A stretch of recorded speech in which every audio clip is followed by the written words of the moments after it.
So a funeral is coming up really soon for my uncle Michael Leon Anderson, and some would say that he is a great man, that he was a great husband or ex-husband, and that he was a great dad and a great grandfather.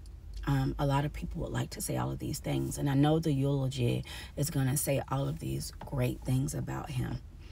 And I know the t-shirts are getting printed and the rest in peace, and everybody has their emotions, which they're entitled to.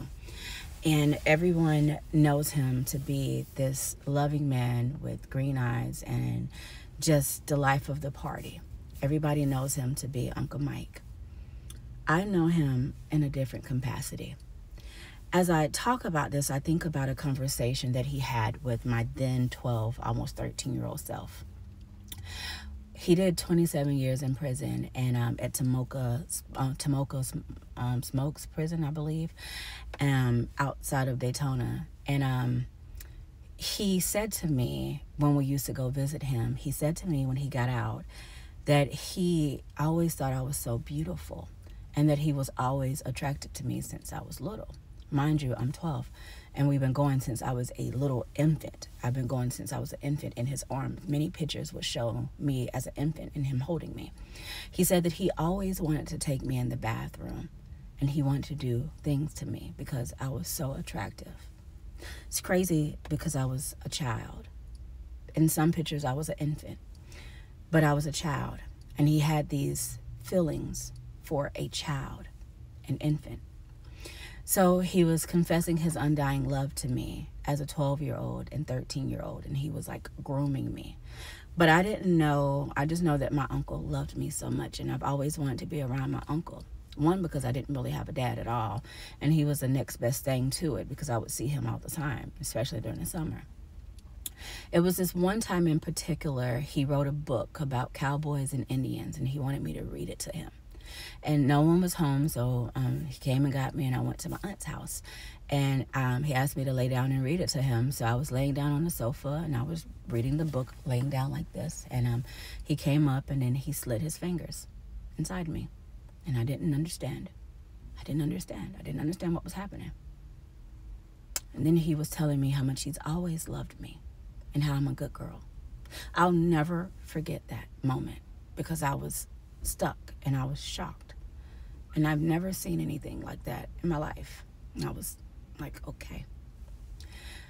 Time goes by and it continues, and he continues to try to get me alone. And now I'm not going to be alone with him, but he continues to try to get me alone and continues to tell me how beautiful I am and how he's always wanted me and how he was with my aunt out of convenience. These were his words.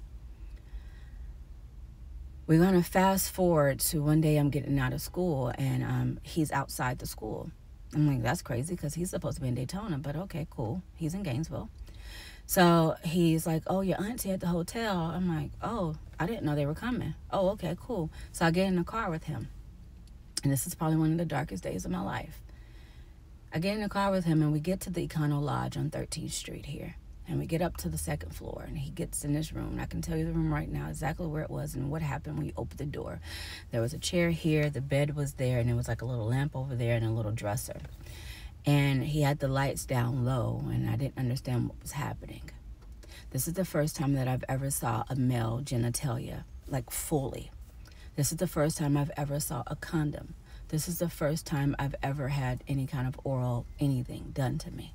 I did not understand what was going on.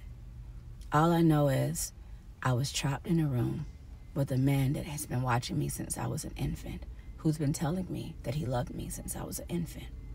And it continued for a good minute until one day somebody thought that they saw something, and it began to stop. Years go by, and he's still around, and he's still whispering anytime that we would get by, go by each other or whatever. He'll always say something, even into my adult life, because this is how grooming works.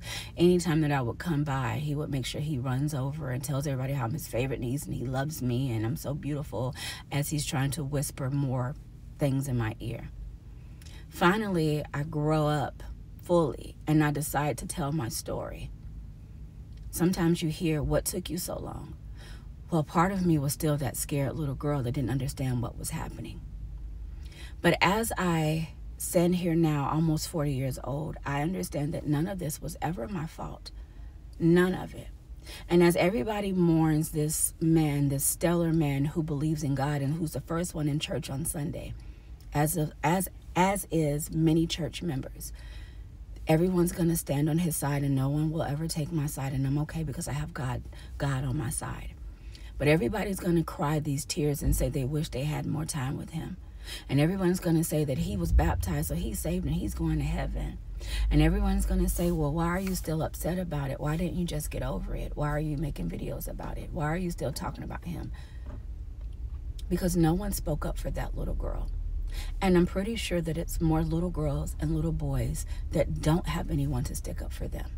So as they lay him to rest pretty soon, and as they say these beautiful words and have this beautiful eulogy, I want it to be known that Michael Leon Anderson molested and raped me, that he loved me inappropriately since I was a child, and continued to try to groom me the rest of my life.